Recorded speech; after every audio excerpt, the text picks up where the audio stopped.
Muy bien. Empezamos entonces con la clase de hoy, que es el último grupo de compuestos lipídicos que vamos a ver, que son los derivados del ácido araquidónico, que reciben el nombre de eicosanoides. Nosotros sabemos que el ácido araquidónico se encuentra formando parte principalmente de los lípidos membranares. Para ser más, eh, perdón. Para ser más concretos, entonces estamos hablando de los fosfolípidos. En el primer semestre nosotros ya habíamos visto un grupo de mecanismos de activación en donde el mediador o el segundo mensajero era el producto de un fosfolípido. Pues ahora exactamente lo mismo. Generalmente en los fosfolípidos el primer ácido graso era saturado y el segundo era mono o poliinsaturado. Por lo tanto, el ácido graso de la posición 2, en este caso, no es ni más ni menos que el ácido araquidónico. Se llaman también autacoides. ¿Se acuerdan de los mecanismos parácrinos, autócrinos, endócrinos que vimos? Entonces, estos son autócrinos. ¿Qué significa eso? Que ejercen su efecto en el sitio donde son liberados. Pero, como el efecto normalmente es pernicioso en algunos casos, esto decae rápidamente y existen unas enzimas muy específicas que degradan estos autacoides. Adivinen quién es. Ni más ni menos que el complejo del citocromo P450. Ya habíamos dicho, el ácido araquidónico es un mediador que se encuentra formando parte de los lípidos de la membrana citoplasmática. Es un ácido graso poliinsaturado, tiene 20 carbonos, es un delta 4, los dobles enlaces, es un omega 6, 20 menos 6, 14, 14 menos 3, 11, 11 menos 3, 8 y 8 menos 3, 5. Por lo tanto, tiene 4 dobles enlaces. El ácido graso que tiene 20 carbonos se llama eicosa, por lo tanto, el ácido araquidónico en términos químicos se denomina ácido 5, 8, 11, 14, eicosa tetraenoico. El ácido puede fabricarse a partir de otro ácido graso omega 6 de 18 carbonos, que es el ácido linoleico. El ácido linoleico puede convertirse mediante desaturasa. Las tres reacciones están mediadas por desaturasa a gamma linoleico, en donde se incorpora un doble enlace en el carbono número 6. Posteriormente hay un cambio en la posición de los dobles enlaces y el gamma linoleico genera eicosa trienoico. Eicosa trienoico también puede generar autacoides, solamente que no tienen actividad. Eicosa trienoico, al sufrir una desaturación más en el carbono número 5, genera eicosa tetraenoico, que es el responsable de la producción de los eicosanoides de importancia desde el punto de vista biológico y clínico. También son conocidos como prostaglandinas y derivados. Son compuestos extremadamente potentes. No hay una parte, no hay ni una célula que no responda a su actividad. Tienen un espectro amplísimo, ¿verdad? Si vieran el efecto que hace en cada órgano, se sorprenderían. Pero como nosotros no vamos a estudiar el efecto en cada órgano, lo que nosotros vamos a estudiar es en líneas generales el efecto global. Vamos a ver que tienen un amplio espectro de respuesta. En algunos casos, uno de ellos tiene una acción completamente opuesta a la anterior. Entre estas respuestas son responsables de mantener la integridad gástrica, o sea, de mover el estómago, por ejemplo, para secretar ácido clorhídrico, el funcionamiento del riñón, regulan el flujo sanguíneo renal, regulan la perfusión renal, regulan la contracción del músculo liso en el caso del útero, en algunos son muy importantes en el momento del parto, en el momento de la menstruación, son responsables de la expulsión de la menstruación una vez que termina el ciclo, son responsables del diámetro vascular, son capaces de dilatar o contraer un músculo vascular y son responsables de mantener la homeostasis plaquetaria. Y eso va a depender si es activada una vía o la otra que vamos a ver dentro de un ratito. Su acción es similar a las hormonas, pero ¿cuál es la diferencia? Miren, estos son los puntos diferenciales entre un autacoide y una hormona. En primer lugar, las células que producen son células locales, no son células especializadas como las que producen hormonas. Por lo tanto, no son producidas por células endócrinas. No hay una célula que almacena autacoides. Tienen una vida media cortísima, 3 segundos, 5 segundos, 7 segundos, y rápidamente son metabolizados para generar productos inactivos. Por ejemplo, las hormonas del ciclo menstrual tienen una vida media bastante larga, ¿verdad? A diferencia de estas que duran solamente segundos. Y la gran mayoría de las acciones de las prostaglandinas y derivados están mediados por la proteína G. O sea, activación de AMP cíclico o activación de IP3 o activación de diacilglicerol, dependiendo cuál de las proteínas G que son activadas.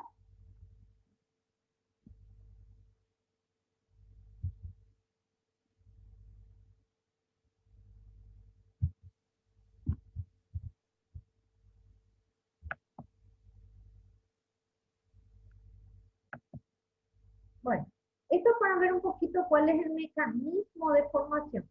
La dieta normalmente aporta ácido linoleico. Acuérdense que el ácido linoleico es un omega 6.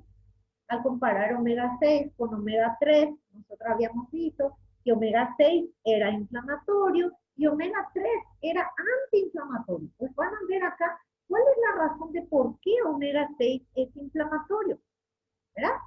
Y el ácido linoleico genera gamma linoleico, el gamma linoleico genera eicosatrienoico y eicosatrienoico genera eicosatetranoico, que es ácido araquidónico responsable de prostaglandinas y derivados.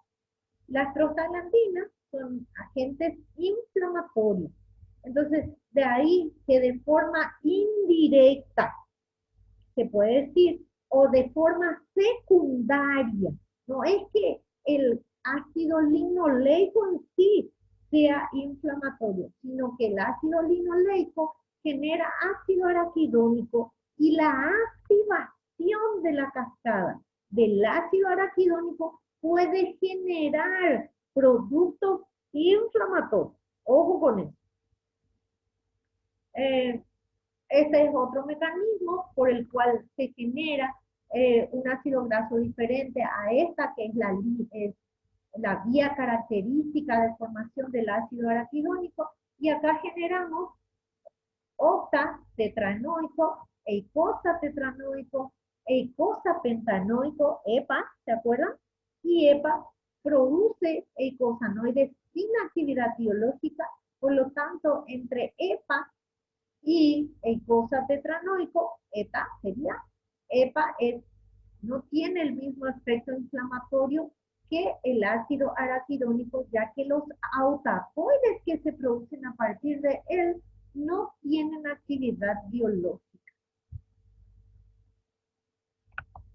Bueno, también son llamados icosanoides, son sintetizados por dos enzimas muy importantes, la ciclooxigenasa y la lipooxigenasa. El fosfolípido que se encuentra en la membrana, acuérdense, la hormona se une al receptor, el receptor activa la proteína G activa adenilatoxiclasa o fosfolipasa C, y la fosfolipasa C es capaz de hidrolizar un fosfolípido de membrana para liberar un ácido graso. En este caso, en lugar de activarse la fosfolipasa C, se activa la fosfolipasa A2. Y la fosfolipasa, acuérdense que fosfolipasa A1, fosfolipasa A2, fosfolipasa C y fosfolipasa D. Entonces, acá se activa la fosfolipasa A2 que si la enzima activada es ciclooxigenasa o lipooxigenasa, va a generar como producto prostaglandinas o tromboxanos por un lado o bien leucotrienos por otro lado. Les presento, este es el primer ansacoide, la prostaglandina, los tromboxanos, trombo significa coágulo, entonces de aquí ya podemos suponer que la actividad de este eicosanoide es estimular la agregación de las plaquetas. Y los leucotrienos normalmente tienen actividad sobre los vasos sanguíneos y son responsables de la reacción alérgica. Bueno, los prostanoides es un nombre que recibe el conjunto de las prostaglandinas, las prostaciclinas y los tromboxanos. Normalmente hay un transportador de prostaglandinas que es responsable de enviar al torrente sanguíneo todos estos compuestos que acabamos de citar. ¿Cómo se sintetizan? Gracias a dos enzimas, las ciclooxigenasas y las lipooxigenasas. Las ciclooxigenasas existen dos variantes y las lipooxigenasas existen tres variantes. Dentro de un ratito vamos a ver el de las lipooxigenasas. Miren la diferencia. COX-1 es constitutiva, significa que se expresa normalmente en todas las células y tiene como función principal conservar la integridad de esa célula y por lo tanto de ese órgano.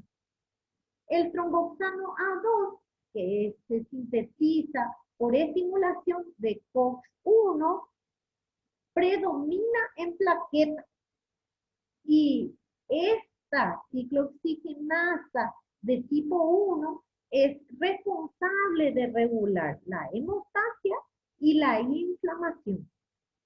Sin embargo, ojo, COX-2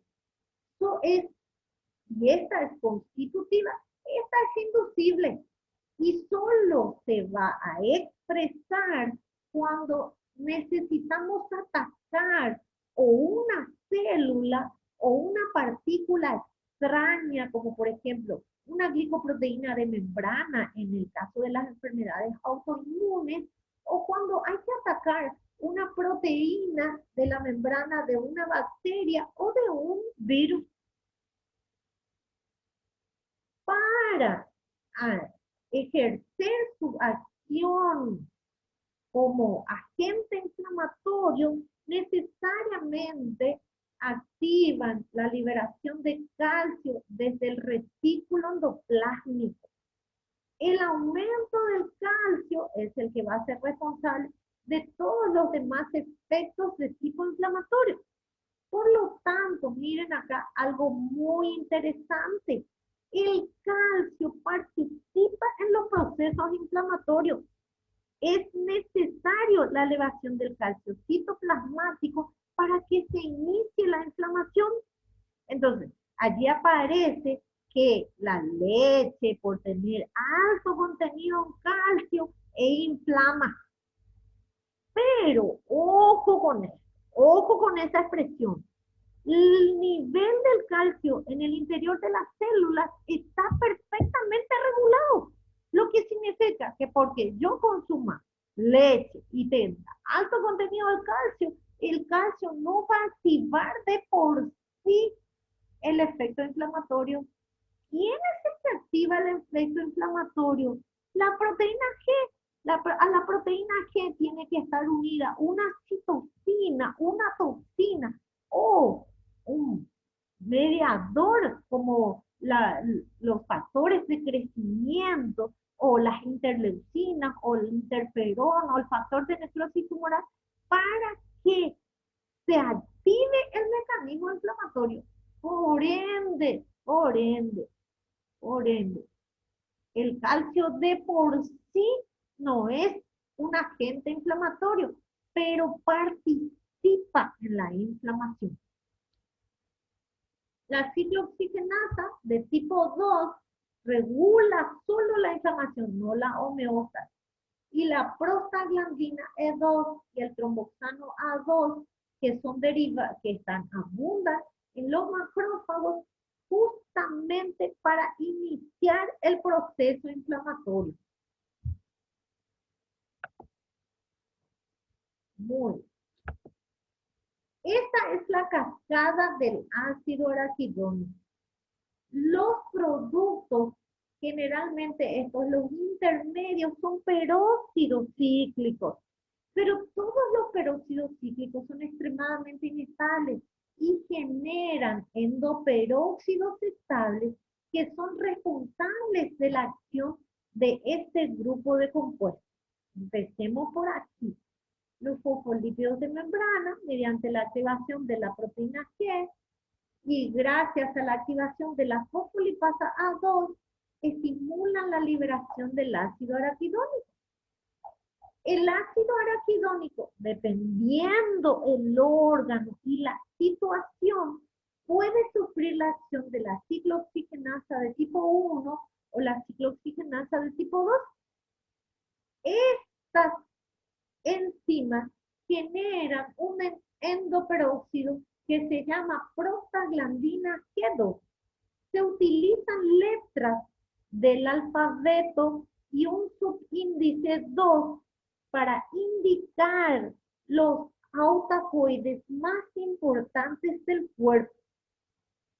En el caso de las prostaglandinas, prostaglandina G2 va a generar prostaglandina H2, que son endoperóxidos y súper inestables, que mediante la sintasa de los siguientes autacoides generan, por un lado, tromboxano A2.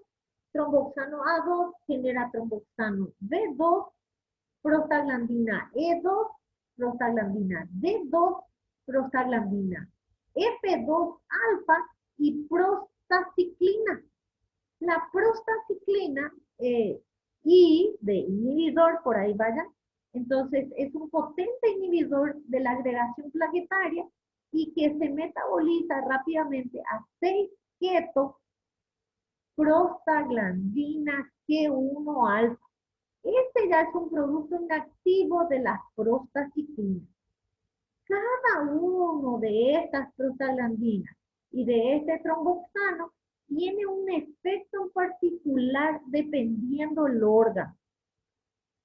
En el caso de que en lugar de activarse prostaglandina se activen leucotrienos, la enzima que va a activar el mecanismo va a ser la lipoxigenasa. Hay 3 tipos de lipoxigenasa: la 5, la 12 y la 15. La 5 lipoxigenasa es la que tiene interés biológico para nosotros. ¿Por qué? Porque genera leucotrienos que son responsables de una actividad biológica determinada. Estos son hidroxi, eicosa, tetranoico, hidroperoxi, tetranoico, 12 hidroperoxi tetranoico y 15 hidroperoxi tetranoico. Estos generalmente son precursores de las lipoxinas, que son otro grupo de compuestos con otra actividad. Pero desde el punto de vista inflamatorio, lo que a nosotros nos interesa está dentro de estos dos grupos. El leucotrieno A4 genera el C4, el D4, el E4, o bien por una hidrolasa, todas por sintasa, por una hidrolasa va a generar el leucotrieno B4. Para el caso de los leucotrienos, los que tienen subíndice 4 son los que tienen valor biológico. Esto para ver un poquito, miren, en el caso de que activemos ciclooxigenasa, que vamos a tener prostaglandinas y tromboxanos, la COX-1 es constitutiva para el tracto digestivo, para el riñón, plaquetas para el endotelio vascular. FOX2 era inducible, pero es constitutiva en el riñón, en la médula espinal, en el cerebro y en el endotelio vascular. Este era exclusivamente inflamatorio. Quiere decir que estos órganos son los más susceptibles de sufrir inflamación. El endotelio, la inflamación crónica del endotelio vascular era responsable de la aterogénesis. Y la aterogénesis es responsable del infarto y de los accidentes cerebrovasculares. La inflamación crónica del cerebro produce enfermedades neurodegenerativas que ahora están muy de moda. Antes de pasar, casi me olvidé, miren los activadores de COX-2, que son endotoxinas, son mitógenos, como en el caso de una célula que se está convirtiendo en cancerígena, o en el caso de las citocinas. Los neutrófilos, los linfocitos producen citocinas para activar el sistema de destrucción de partículas virales y bacterianas. En el caso de las lipoxigenasas, ¿se acuerdan que teníamos 3 lipoxigenasas? La 12, la 5 y la 15, pero la 5 era la más importante. ¿Por qué? Porque genera leucotrienos, que dentro de un ratito vamos a ver cuál es su acción. Bueno, esto es para ver un poquito ya separado del resto del total, cuáles son los autacoides de interés biológico. Acuérdense que los leucotrienos participan en los procesos de alergia. Donde haya alergia, vamos a tener leucotrienos por delante. Y donde haya proceso inflamatorio por daño del tejido, por pérdida del reconocimiento celular, vamos a tener prostaglandina. Esto para ver un poquito ya la acción de cada una de ellas. Las prostaglandinas E2 son liberadas en la terminal nerviosa y aumentan la sensibilidad de la terminal nerviosa al dolor. Por lo tanto, son hiperalgésicos. El responsable del dolor es PGE2, además de tener una acción vasodilatadora. PGI y de inhibición, no se olviden, es un inhibidor de la agregación plaquetaria, por lo tanto es un antiagregante, es el que evita la formación del coágulo, tiene acción vasodilatadora y cuando hay un proceso inflamatorio también potencia la sensibilidad al dolor. El tromboxano, forma coágulo y cuando hay una lesión vascular, rápidamente se libera tromboxano. El tromboxano forma un coágulo, hay una vasoconstricción y con eso se neutraliza la hemorragia. O sea, la extravasación de la sangre de un vaso sanguíneo determinado. Los leucotrienos son quimiotácticos. ¿Qué significa eso? Son mediadores, son los que le avisan a los leucocitos, a los linfocitos y a los eosinófilos de...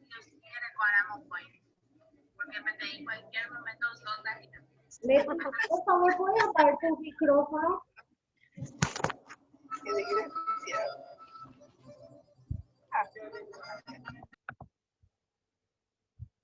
Bueno, y por último, los leucotrienos de esta zona, ¿verdad? Que el CD4, el D4 y el E4 son broncoconstrictores por excelencia. Cuando tenemos asma, vamos a tener leucotrienos. Los antiasmáticos, los antialérgicos, todos esos que se usan, esos PAS nasales, tienen inhibidores de la síntesis de los leucotrienos. Esto para ver un poquitito como qué es lo que hablamos hasta el momento. Son activados por proteínas G. Hay 2 tipos de enzimas, ciclooxigenasa o lipoxigenasa. Los 2 primeros productos formados son endoperóxidos cíclicos y metales que generan finalmente los autacoides que tienen actividad biológica. PGH2 da origen a prostaglandinas fisiológicamente activas, que son la D, la E, la F y la I. Y tromboxano A2, que es el responsable de los procesos de la coagulación y de la constricción del vaso sanguíneo para parar la hemorragia. Ya sabemos que hay dos formas de ciclooxigenasa. El tromboxano tiene una vida media de 30 segundos y